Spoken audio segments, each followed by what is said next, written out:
Hi friends, நம்ம கோழி குஞ்சுங்களாம் 30 நாள் ஆயிடுச்சு. அதனால் லசோட்டா 30வது நாள் லசோட்டா போட போகிறோம். ஃபார்ம் இவங்கெல்லாம் பெரியவங்க. அவங்க கோழி குஞ்சு போய் பார்த்துட்டு அப்படியே லசோட்டா போடுறத பார்ப்போம். எல்லோரும் கோழி குஞ்சு வளர்க்குறீங்களா? அது ஒரு நல்ல பிஸ்னஸ் தான். இருந்தாலும் பாருங்கள், 3வது மாதம் லசோட்டாவை போட போகிறோம். 30வது நாள் எல்லா கோழி குஞ்சுங்களுக்கும் லசோட்டா சொட்டு மருந்து போட்டாச்சு. எல்லாரையும் கூண்டுலேருந்து வெளியும் எடுத்து விட்டாச்சு. இதுக்கப்புறமா இவங்க தான் இது பண்ணுறாங்க. அவங்களோட இதை பாருங்கள்.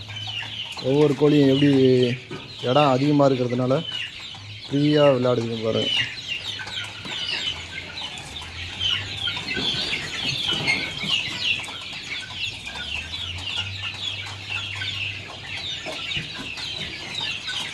நிறையா கோழி குஞ்சுங்களுக்கு முடியெல்லாம் கீழே கொட்டிட்டு புது முடி வளருது.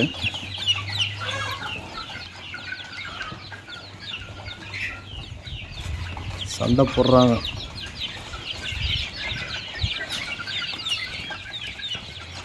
இந்த கோழி குஞ்செல்லாம் பார்க்குறப்போ டைம் போகிறதே தெரியாது.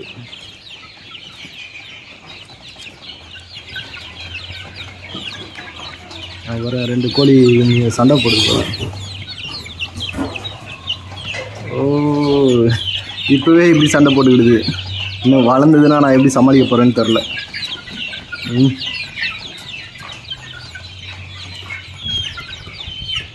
நம்ம கோழி குஞ்சுங்களோட கூண்டு அமைப்பு தான் இது. நான் வெல்டிங் வேலை செய்கிறதுனால நானே ஃபேப்ரிகேட் பண்ணது.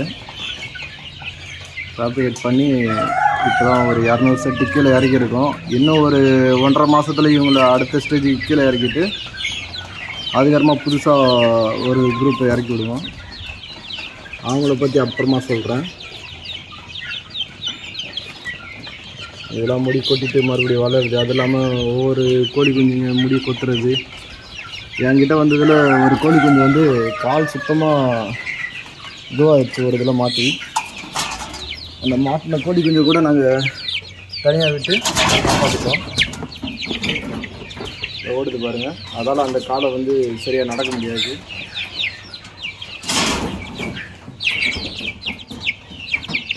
அதுக்கு தனியாக ப்ரோடிங் கொடுத்து தீவனம் கொடுத்து அழகாக வளர்ந்துருச்சு. அதுவும் நான் எங்கே ஒரு வேளை அது செத்து போயிடுமோன்னு நினச்சேன். ஆனால் அதுவும் எப்படியோ வளர்ந்து வந்துருச்சு. லசோட்டா சொட்டு மருந்து போட்டுட்டு நம்ம கோழி குஞ்சுங்களுக்கெல்லாம் தீவனம் போட்டிருக்கோம். எல்லாம் எப்படி அழகாக மேய்கிறாங்க பாருங்கள். தெரியுறாங்களா?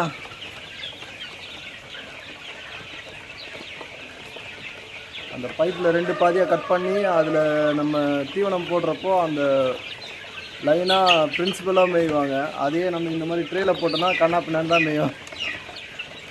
கொஞ்சம் பட்ஜெட் ப்ராப்ளத்தினால இன்னும் அதெல்லாம் ரெடி பண்ணாமல் இருக்கிறேன். இன்னும் கொஞ்சம் நாளில் எல்லாம் பக்காவாக ரெடி பண்ணிட்டு உங்களுக்கு பக்காவாக வீடியோ போடுறேன். இதை பாருங்கள்.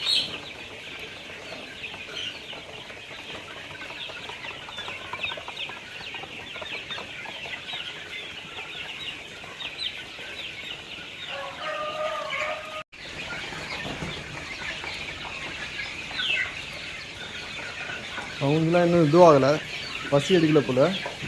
அவங்களாம் இன்னும் அந்த தீவனம் இருக்கிற இடத்த பார்க்கல. அதனாலே அவங்களாம் வந்து மேயலை. தண்ணி ஓவர்ஃப்ளோ ஆயிடுச்சு, அதனால் டிஸ்டர்ப் பண்ணிவிட்டு